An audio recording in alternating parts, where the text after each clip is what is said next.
Hello everyone, आज हम start करने वाले हैं क्लास 9 का फर्स्ट चैप्टर की सेकंड एक्सरसाइज।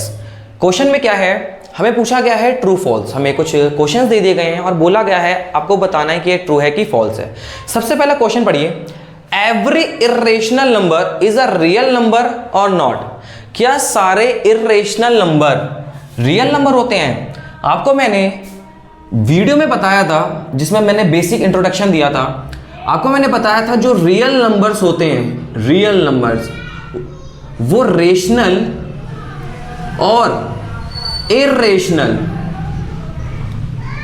वो रेशनल और इर्रेशनल दोनों के मिलने से रियल नंबर बनते हैं। तो फिर से देखिए, क्या सारे इर्रेशनल रियल नंबर होंगे?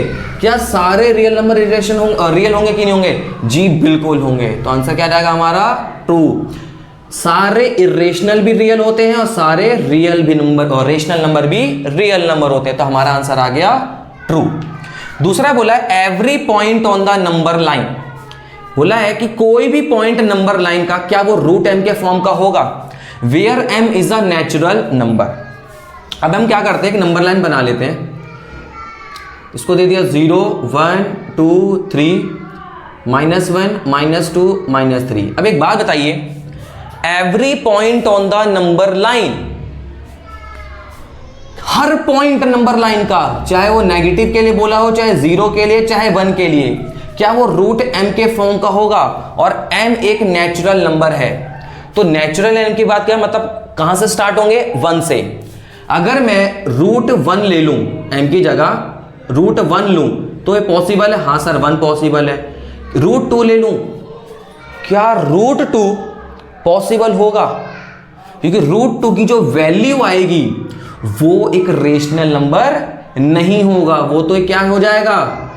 Irrational number. फिर से देखिए क्वेश्चन में क्या बोला है, every point on the number line is in the form of root m। क्या ये जो 2 है क्या वो रूट m के फॉर्म में है?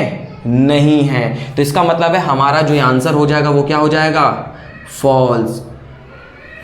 अगर बाय चांस रूट 4 होता तो पॉसिबल हो जाता 2, रूट 9 होता तो पॉसिबल हो जाता 3, लेकिन रूट 5 हो, रूट 7 हो तो इन सब के पॉसिबल नहीं है, इसीलिए इसका आंसर आया false. Every real number is an irrational number. क्या सारे रियल नंबर इर्रेशनल होते हैं? कैसे यार? हमें अपने पढ़ा था कि चाहे सारे इर्रेशनल हो चाहे रेशनल हो, दोनों सारे रियल में आते हैं। लेकिन यहां उल्टा बोल दिया, क्या सारे रियल, क्या सारे रियल नंबर इर्रेशनल है? नहीं है, क्योंकि रेशनल नंबर तो भैया इर्रेशनल में तो आता ही नहीं है। तो इसका आंसर क्या हो गया हमारा? फॉल्स। तो अब कैसे लिख सकते हैं? Real numbers are not under in the irrational number, that's why. Question number 2 में बोला है are the square root of all positive integers irrational। क्या सभी पॉजिटिव इंटीजर्स का अगर मैं स्क्वायर रूट लूं तो क्या वो इर्रेशनल हो जाएगा? ध्यान से लगाओ यार, ध्यान से देखिए सॉल्यूशन इसका। सारे पॉजिटिव इंटीजर्स बोले हैं, सारे पॉजिटिव इंटीजर, इसका मतलब है कि हम 1 से स्टार्ट करेंगे, 1 2 3 4 5 समथिंग लाइक दैट। तो उसने बोला सबका स्क्वायर रूट जो होगा वो इर्रेशनल होगा। एक बात बताओ, अगर एग्जांपल में लेके चलूं, अगर मैं 4 ले लूं, 4 एक पॉजिटिव इंटीजर हो गया, इसका तो स्क्वायर रूट पॉसिबल है कितना? 2। क्लियर? अगर बाय चांस मैं ले लूं रूट 3 तो क्या इसका स्क्वायर रूट पॉसिबल है? नहीं है। रूट 2 ले लूं, क्या स्क्वायर रूट पॉसिबल है? नहीं है। इसका मतलब है are the square root of all, सबका पॉसिबल नहीं है, सिर्फ कुछ कुछ का पॉसिबल है, जैसे रूट 9 रूट 16, लेकिन सबका पॉसिबल नहीं है। तो हमारा एग्जांपल क्या हो जाएगा? हम लिख सकते हैं इजीली में कि सबसे पहले लिखेंगे क्या पॉसिबल है, हम लिख देंगे no, not it, no possible, not it's not possible, not possible. और आगे क्या लिख देंगे? अगर नहीं है तो हमें क्या देना है? एग्जांपल देना है। तो एग्जांपल भी दे दिया, रूट 2। क्या दे दिया? रूट 2, क्योंकि रूट 2 का सॉल्यूशन जो आएगा वो एक रेशनल नंबर नहीं होगा, बिकॉज रूट 2 को जब हम सॉल्व करेंगे तो जो वैल्यू आती है 4 1 4 समथिंग, वो एक इर्रेशनल हो जाती है। अब हम करेंगे इस एक्सरसाइज का लास्ट क्वेश्चन, क्वेश्चन नंबर 3। इस क्वेश्चन नंबर 3 में क्या बोला गया है कि रूट 5 को हम नंबर लाइन पे कैसे ड्रॉ कर सकते हैं। पहला क्वेश्चन समझिए, अगर बेसिक सा ये दिया होता कि नेचुरल नंबर को दिखाना है, 1 को दिखाना है, 2 को दिखाना है, 3 को दिखाना है, हम क्या करते हैं, सीधा स्केल से लाइन ड्रॉ करी, 1 2 3 पे मार्किंग करी और 1 2 दिखा दिया। 1.1 दिखाना है, 1.5 दिखाना है, 1.7 ये हमने दिखा दिया। लेकिन यहां बोला है कि एक रूट 5 जैसी वैल्यू जो कि इर्रेशनल वैल्यू है उसको दिखाना है। तो उसको दिखाने का जो तरीका है वो समझते हैं। सबसे पहले आपको क्या करना है, अपने स्केल को लेना है और इस स्केल को रखने के बाद एक लाइन ड्रॉ करनी है। एक लाइन ड्रॉ करनी है, लाइन ड्रॉ कर लेता हूं। चलिए लाइन ड्रॉ कर ली। अब जैसे ही आपने ये लाइन ड्रॉ कर ली, आपको करना क्या है, सिंपल सा इसको नेमिंग दे दिया। जैसे हम पढ़ते थे सेंटर पे हम क्या दे देते हैं, 0 दे दिया। और उसको मैं इक्वल गैपिंग के लिए कुछ स्केलिंग कर लेता हूं, जैसे 1 2 3 4 5। इधर पर भी दिखा देता हूं, जरूरत नहीं होती है नेगेटिव साइड में।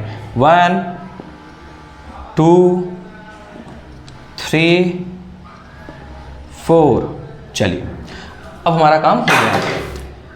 1 2 3 4 5, -1 -2 -3 -4, इसको नाम दे दिया मैंने A, इसको नाम दे दिया मैंने B।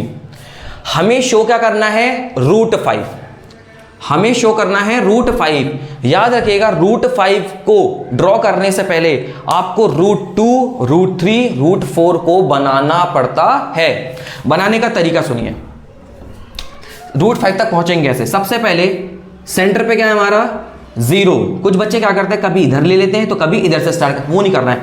आपको 0 से लेके 1 के बीच में 1 सेंटीमीटर की एक लाइन ड्रॉ कर देनी है, जो कि आपने कर ली। जैसे ही आपने 1 सेंटीमीटर की लाइन आपने ड्रॉ करी, तो आपको क्या करना है, 1 से ही 1 सेंटीमीटर परपेंडिकुलर, अगर मैं इसे ड्रॉ करूं तो मेरा हो जाएगा कुछ इस प्रकार। ड्रॉ कर लिया। पहले 0 से 1 तक 1 सेंटीमीटर, फिर 1 से ही परपेंडिकुलर 1 सेंटीमीटर ऊपर, और फिर इस पॉइंट को और इस पॉइंट को हम क्या कर देंगे, टच करवा देंगे। करवा दिया, आ गया। तो ये जो हमने अभी तक बनाया, इसको मैं नाम देता हूं, मान लो इसको नाम दे दिया A B और इसको दे दिया O। तो ये जो हमारा OAB बना है, ये हमारा बन गया है रूट 2। अगर बाय चांस अभी से कंप्लीट नहीं हुआ है, अगर जब मैं कंपास को यहां रखूंगा और पेंसिल की निब को यहां रखूंगा और जब मैं आर्क लगाऊंगा, तो जहां भी वैल्यू आएगी वो हमारी रूट 2 कंप्लीट होगी। लेकिन हमें बनाना है रूट 5। तो हमें क्या करना है कि इस वाली वैल्यू से 1 सेंटीमीटर परपेंडिकुलर और ड्रॉ करना है। सुनिए, इस बेस लाइन पे परपेंडिकुलर ये था, तो रूट 3 के लिए बेस लाइन होगी ये डायगोनल वाली लाइन। मतलब डायगोनल वाली लाइन को ऐसे रख के इस पे 1 सेंटीमीटर परपेंडिकुलर आपको ड्रॉ करना है। तो जल्दी से मैं क्या करता हूं, मैं ड्रॉ कर लेता हूं 1 सेंटीमीटर। चलिए 1 सेंटीमीटर ड्रॉ हो गया। अब हमें क्या करना है, फिर से स्टार्टिंग पॉइंट O से इस पॉइंट को टच करना है।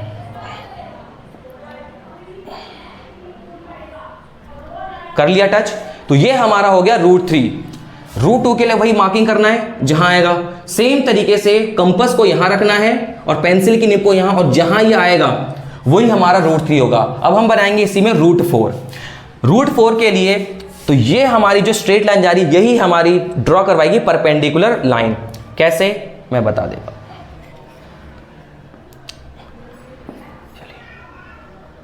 चलिए ड्रॉ कर लिया, ओनली 1 सेंटीमीटर, और फिर से आपने इसको क्या कर देंगे, टच कर देंगे।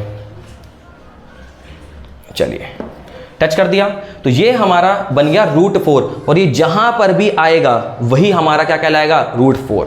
जैसे एक दिखा देता हूं इसमें अभी, रूट 2 के लिए जहां भी वैल्यू जाएगी वो, रूट 3 के लिए हमारा जहां जाएगा वो, और रूट 4 के लिए हमारा ये आ गया 2 पे, बिकॉज रूट 4 कितना होता है, स्क्वायर रूट में 2।